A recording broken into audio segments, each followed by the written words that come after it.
میری باتوں کو آج سے 20 سال پہلے نہ لے جانا مسلمانوں، یہ پاکستان تمہیں قربانیوں سے ہم مہاجر لوگ ہیں، نہ ڈالر پہ ڈیلنگ ہوئی نہ پاؤنڈ پہ ڈیلنگ ہوئی، 6 لاکھ بچے بچیاں مسلمان مرد عورت، کسی کا باپ یہاں تھا، ماں وہاں تھی، بھائی یہاں تھا، بہن وہاں تھی، بیٹا یہاں تھا وہاں، تم تو بوریوں کے اندر بکسوں کے اندر بند بند کر کے اپنے بچوں کو لے کے آئے تھے، تمہارے تن پر تو کپڑا بھی نہیں تھا، آج اللہ کا فضل ہو گیا، خدا پاک کی قسم تم اپنا ماضی کیوں بھول گئے؟ سلطان محمود غزنوی رحمت اللہ علیہ کا قریبی تھا ایاز، ایک ہی صف میں کھڑے ہو گئے محمود و ایاز، نہ کوئی بندہ رہا نہ بندہ نواز۔ سلطان محمود غزنوی رحمت اللہ علیہ کو شکایت کر دی، جو آپ کا خادم خاص ہے نا درباری ایاز، یہ چور بن گیا، بیت المال سے مال گھسیٹتا ہے، شاہی محل سے مال لے جاتا ہے، اور رات کو اپنے حجرے میں جا کر بکسہ کھول کے مال دباتا ہے۔ سلطان محمود غزنوی نے ایاز کو بلا لیا اپنے حجرے کی، مجھے چابی دے، بکسے کی چابی دے۔ جب چابی لے لی بکسہ منگوا لیا گیا، کھول کے دیکھا ایک پھٹا ہوا تہمت تھا اور ایک پرانا بنیان تھا۔ کہا قومی خزانہ کہاں کا؟ میرا خزانہ یہ ہے۔ کہ اس کو روزانہ کیوں کھولتا ہے؟ کہ بادشاہ سلامت جب آپ کے پاس آیا تھا تو اس لباس میں آیا تھا، تیرے ساتھ لگ گئے، انمول بن گئے، جب رات کو گھر جاتا ہوں تو بکسہ کھول کے یہ تہمت اور بنیان پہن کے اللہ کے آگے بیٹھ جاتا ہوں اور کہتا ہوں اللہ میری اوقات یہ تھی، تو نے کیا جو تو یہ اپنا کرم فرمایا، لیکن اللہ میں اپنی اوقات کو نہ بھولا۔ آج پلازے مل گئے، مارکیٹ کے اندر دکانیں مل گئی، خدا پاک کی قسم اس وقت تو میرے عزیزو اسٹیشن پہ بے یار و مددگار بیٹھے ہوئے تھے، گھر زمینیں چھوڑ کے آئے تھے، اس وقت کیا تھا؟ اللہ اکبر بنا دیا، ختم بھی وہ کر دے گا۔ میرے عزیزو عقل مند آدمی وہ جو اپنا ماضی نہیں بھولتا، عقل مند آدمی وہ جو زمین پر دیکھ کے چلتا ہے، آسمان کی طرف دیکھ کے نہیں چلتا۔ میرے عزیزو آج عقل مندی کا مظاہرہ کرو، دنیا کے اندر اپنی اولاد کی تربیت کے لیے دائیں بائیں بائیں مت جھانکو، اپنی اولاد کی تربیت اپنے ماں باپ کے طریقے پہ کرو، اپنے بیٹے کی تربیت کا کردار اپنے باپ کے کردار پہ بناؤ۔ کتنا سونا تمہارا میرا باپ تھا جو بے لوث زندگی گزار کے گیا، سادے میں زندگی گزار کے گیا، آج تک ہمارے باپوں کی دنیا تعریف کرتی ہے، آج تک ہماری ماؤں کی دنیا تعریف کرتی ہے، آج تک ہماری بہنوں کی دنیا تعریف کرتی ہے، لیکن یہ تعریف میری بچی کی کیوں نہیں کر رہے؟ یہ تعریف میری بیٹی کی کیوں نہیں کر رہے؟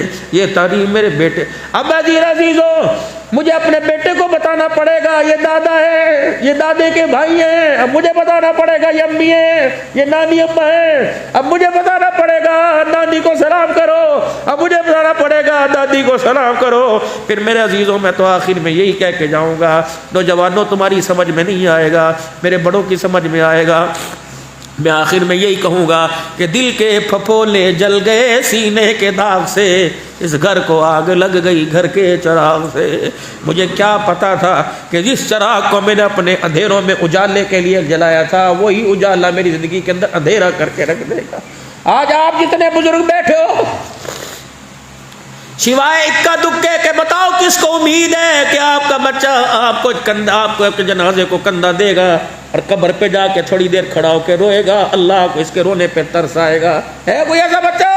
جمعے کی نماز پڑھ کے سارے کھانے کی ٹیبل پر اکٹھے ہو گئے، بجائے یہ پوچھنے کہ آج کل کیا چل رہا ہے، کیا پڑھ رہا ہے، کیا چل رہا ہے، یہ پوچھنا بچے کبھی کسی کا جنازہ پڑھا ہے؟ جی بابا پڑھا ہے، ماموں کا پڑھا تھا اللہ زندگی دے، خالہ کا پڑھا تھا اللہ زندگی دے، پھوپھی چاچے کا پڑھا تھا اللہ کا، بیٹے میرا بھی تو جنازہ پڑھنا پڑے گا، بتا میرے جنازے میں تو دعا کون سی کرے گا؟ مجھے پڑھ کے سنا۔